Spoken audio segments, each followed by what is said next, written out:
Hi everyone, Don Giannatti, lighting-essentials.com and project52prosystem.com. Today's a holiday, MLK Day here in Arizona, and I thought I'd do a little bit different thing today and take a look at 6 of my earlier pieces back from in the day when I started this crazy business. And we're going to look at 6 pictures from 1984 to 1989. So this was back in the day of film.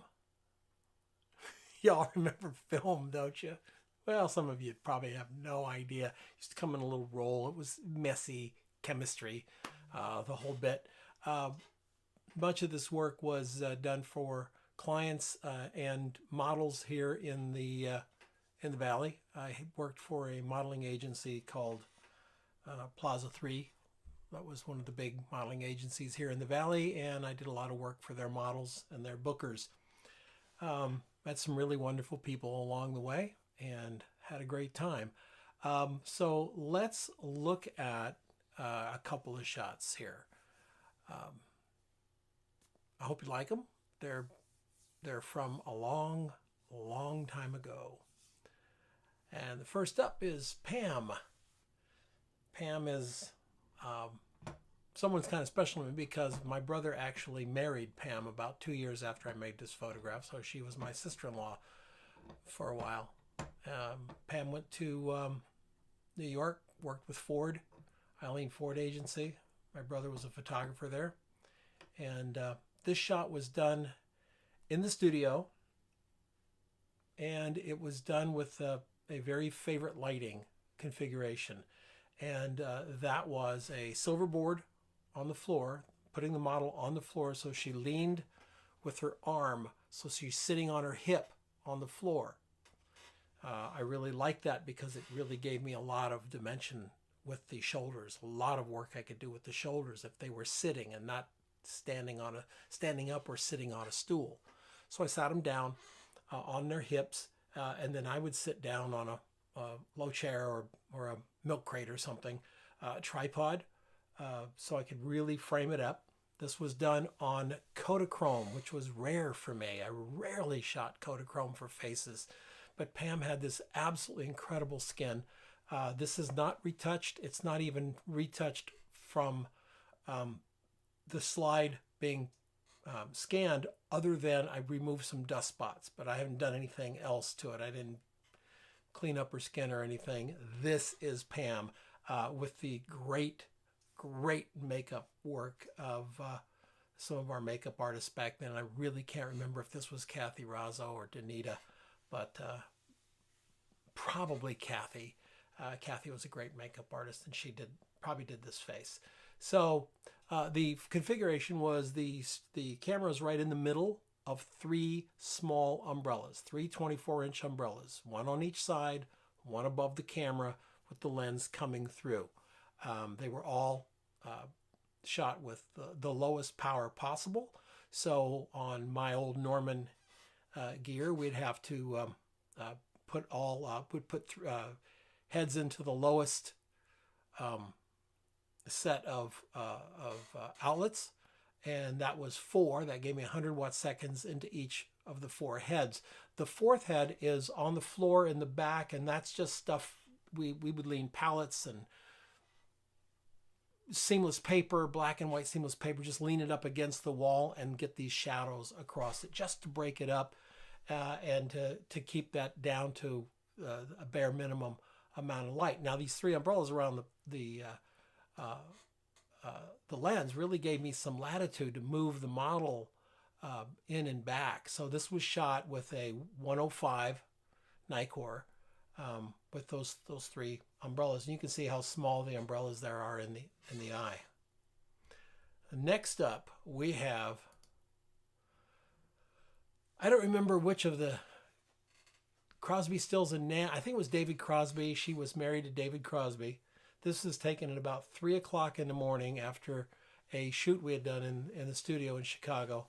And we all went out to, I think it was the first year Hard Rock Cafe was real popular or something. Went somewhere and did what photographers and models and makeup artists and people do after a big long day of shooting and partied a little bit. Ended up coming back to the studio, and nobody wanted to leave. Everybody wanted to keep making pictures, so that was really a blast.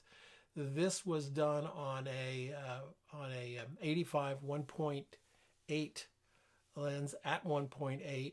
It was shot on Kodak 3200 speed film, pushed a stop, so ASA or ISO 6400. So I think I had to process it for like 22 minutes or something. It was like freaking ungodly. You can see the grain. even in this, you can see the grain. But it was that was really, really fun. It's shot under moonlight and street light outside the window. So there's moonlight outside the window. There's a street light giving us a little bit of highlight there. And then there's a big V card, white card behind her to open up the hair just a little bit there. So 3 o'clock in the morning. This is Pat DeRosso. She became she went on from modeling to become a newscaster, I think in Denver. I'm not sure, but Pat was a favorite of mine. This was taken on the steps downtown Phoenix at the old school on 7th Street, and it was taken early in the morning. This is all natural light, all basically ambient light. We've got a couple of white reflectors on stands just to camera left and up. And again, there's no retouching on this. This is the work of excellent makeup artists back in the day. Shot on Ektachrome, shot on a 200 millimeter lens, one of my favorite lenses for doing this type of work. And I really love it. This was Ektachrome, I believe it was Ektachrome 100. I shot Ektachrome 100 at ISO 80, always upping it a little bit exposure-wise, giving it just a little bit more exposure because I like things a little bit brighter. So 200 millimeters, totally natural light, as a lot of my work was back in those days. I went out with Sandy and we did some photographs for a project I was doing for the modeling agency called Little Black Dress, which we shot 24 of the girls in little black dresses for a poster that was used for promotion. And we got back to the studio, and it was just, dusk. And I still had half a roll of black and white film in one of my cameras, and I said, let's just finish it off right here. So this is she's actually sitting on the bumper of my pickup truck. Yeah, I had a pickup truck. Didn't have a gun rack. Didn't need one. Anyway, she's sitting on the back of the pickup truck. Dusk light to the east, lighting her up. T-Max 400, I believe. I'm sure it was T-Max 400. The 105 again, shot at 2.5 on my Nikon F3. And you can sure tell those 80s hairstyles, can't you? Oh, this would be, hold on. So the first one was 1984. Second was 1985. The bronze one was 1985. The Pat was 1986. So Sandy is 1987. And just a lovely young lady, good model, a lot of fun. And 1988, I had an opportunity to do a bunch of still lifes for an ad agency here. And I shot them on Polaroid Type 55. So that was a 4x5 negative that when you took the image, you got both a positive and a negative. You could clear the negative and make prints, 4x5 prints from that. This was one of the shots that we did. The whole point was old objects. They were using it, I believe.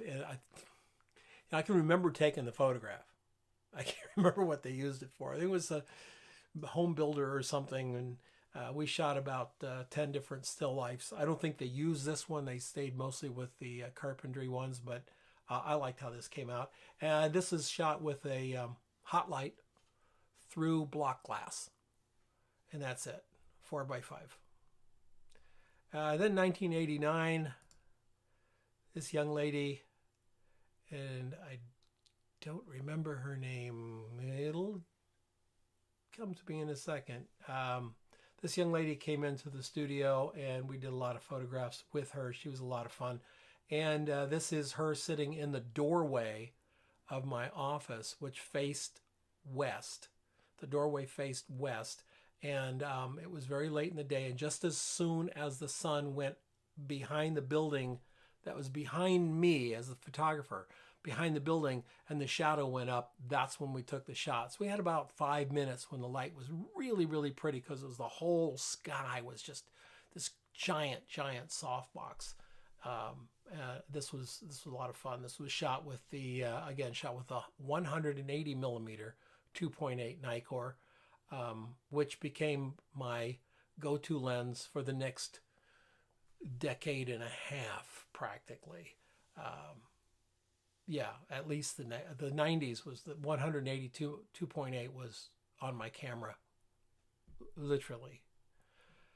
And to come to think of it, is that pretty much mid 80s too. But interestingly enough, this is the only shot with it. Now I can remember every single photograph that I did, and what camera I used, and what shutter speed it was, and what aperture it was, and I can remember what we were talking about when I took this picture. What her name is Sandy, just like the other girl. What Sandy and I were talking about was a recent shoot that we had done together that had turned out pretty well and had been picked up, interestingly enough, by a company to use on a calendar. It was a bunch of women with tools, and because they liked the shot of her so much, they hired me to shoot not only her, but 6 or 8 other girls with tools for this calendar. And no, before you start thinking it was some kind of sexy thing, it really wasn't. We really had the girls, the models were really, into it. It wasn't a skin calendar at all. It was just really, really fun. Anyway, so, hey, there's some pictures from my past and shot on film. None of these were retouched, other than dust spots. I did take dust spots out. That's what I did. Whatever. I look at this stuff and I realize most of these women are grandmothers now. I'm a granddad, so granddads looking at grandmas.